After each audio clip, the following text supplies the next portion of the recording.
Hi, this is John Wren, and it's a startup show. We're early today. We're usually on at noon, but sometimes it's at least by noon, and this will be posted on our various sites where you can watch. Uh, One being our smallbizchamber.org site, and we tweet about it. We put it on Facebook. You can see our past shows on our YouTube station. And today we're going to be talking about the Colorado Caucus culture. And Kim Jackson is an expert in culture, changing corporate culture. And I'm in conversation with her, and I'm going to ask her some questions and get the answers this afternoon.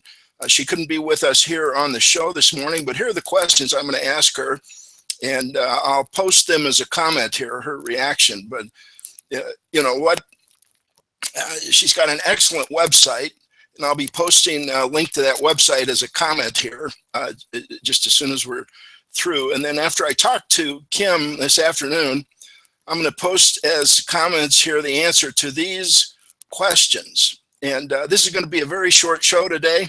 I'm hoping that you'll forward this along to anyone that knows Kim Jackson, that knows corporate culture, that loves the Colorado Caucus, who might be willing to help us in what we're doing. So number one, Kim, if you were working with a large corporation, do you have to change the entire corporation, or can you take a unit of the corporation and get started there and then grow based on results? Have you done that with corporations? Seems to me that's how we're going to need to do it here in Colorado, is you get a few good people to take on their precinct caucus, their neighborhood, and based on success, then grow it across Colorado and also across the country. Now, not every state is going to become a caucus state. As a matter of fact, I think they're going to probably limit the number of states that are allowed to have caucuses. And I think Colorado would be crazy to get rid of ours right before they do that, because I think people are going to be beating down the respective parties' doors trying to be the caucus state, because it's a tremendous opportunity to get much more information about candidates. You know, Donald Trump would have never made it through if every state had the caucus. Yeah, he didn't get any traction here in Denver, none of the other caucus states, except I think maybe Nevada, but he didn't get a majority of the votes there. It was sort of an unusual situation in Nevada this year. And but you know, you want to develop good candidates. The caucus is the best chance the average ordinary person has of serving in elected public office, but it also keeps out the loose cannons generally, not always. I mean, we had a governor candidate here in Colorado that, but you know, when you look at what happened there, it was really a lack of decision on the part of the state party to field a good candidate. The caucus does demand good leadership, and there's been a short supply of that. March 1st here in Colorado was a disaster. So my question for Kim is, can you take a corporate unit, start there, and have it grow? So that's question number one. I'll get Kim's answer this afternoon and post it here.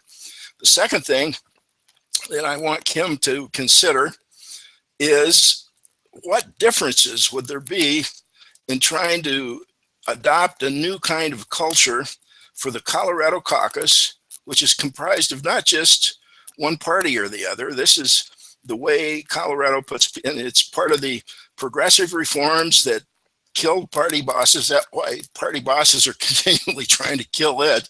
They certainly are, and you know, hopefully we'll get some better leadership. Elections are going to be coming up, but you know, what would the differences be about a volunteer citizens organization like the Colorado Caucus? And have you done anything that would be the equivalent of that? And what would be some differences of how your approach would work? And your book is terrific. I'm wondering if you could be with us to talk about it more. August 9th, we're having our organization meeting at noon. I'll be asking Kim directly if she'd like to have lunch with us, but you watching this right now are welcome too. And you can see it on our smallbizchamber.org site. There's invitations there. There's invitations on caucus.org site.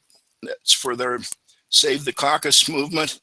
And we're going to be deciding how to organize caucus clubs, hyper-local units that will be civic oriented towards civic education for both political parties. And really my libertarian friends say, what do you mean both? And if the libertarians get more members, then they may adopt the caucus, but it would be for any party that's using the caucus system. And we hope to have a network of people across the state that would be welcoming newcomers in, making sure they know where their precinct caucus is, and be of service to both the Republicans and the Democrats. And who knows, if they adopt the caucus system, the Libertarians or any other caucus type party. And the caucus helps everyone. And even if you're not a Republican or a Democrat, it makes it a better neighborhood. But this caucus club will be unaffiliated voters who dedicate themselves just to help both parties. You know, it's the Colorado Caucus. It's one caucus for all people. It's not Colorado caucuses. And that's a part of the word game, that battle that's going on right now, because there are powerful forces that would like to kill the caucus. We've beat them twice in the Colorado legislature. It looks like we may have kept them off the ballot, and we'll be in the legislature again.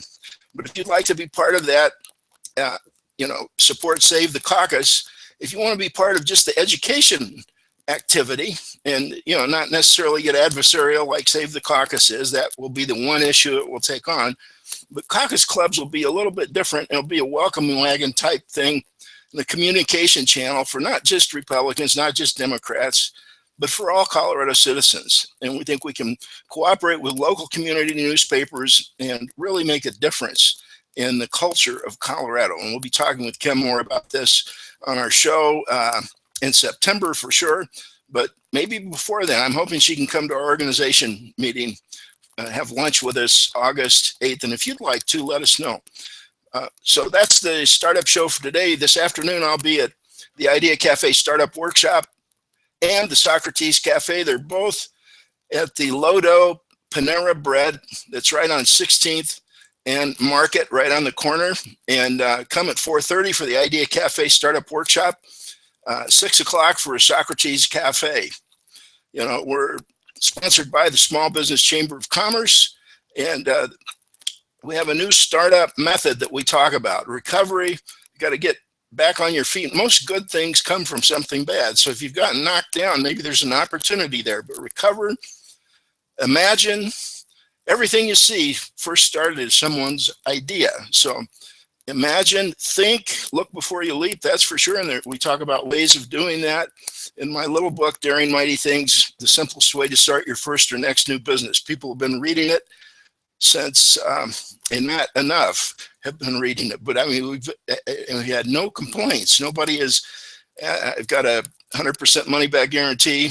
Nobody has ever asked for their money back on the book. And I think it's a true reflection of it, but there's thinking that you can do that helps you sort out the wheat from the chaff quickly. And it doesn't involve market research, which is hard to do even with a large budget. For the little person starting a new business, it's almost impossible. But there are ways to think, to look before you leap, and then learn. Some people think the best form of adult education is to own and operate your own business, because you learn all kinds of things. So that's our 4 practices. The purpose of those practices is so you can start, grow, and flourish. So come this afternoon, we'll talk more about that at the Idea Cafe. One of the ways to sharpen your thinking skills is Socrates Cafe. That's at the same place Friday nights at 6 o'clock. And then also at the University of Denver, there's a meeting there in the Anderson Academic Commons, what used to be called the Penrose Library. We're in current periodicals where the comfortable chairs are, and it's at 6:30. Starts just a little bit later. It's over by usually 7:45 or so, and it's a good discussion. You're welcome to come, and walk-ins are always welcome. Or we're on meetup.com as Colorado Socrates Cafe Society. So one way or another, hope to see you soon. Kim, I'm looking forward to talking to you at 2:30 this afternoon, and I'll be posting comments here on what Kim has to say. And So this is a short show today. I'm hoping that you'll forward it along to your friends who might like to know about this new Caucus Club, especially, or who maybe you're starting a new business who might like to know about the Small Business Chamber. So we always remind ourselves as I'm leaving you here each week that this life is very short. So let's all go get started. Thanks for watching. Hope to see you next week.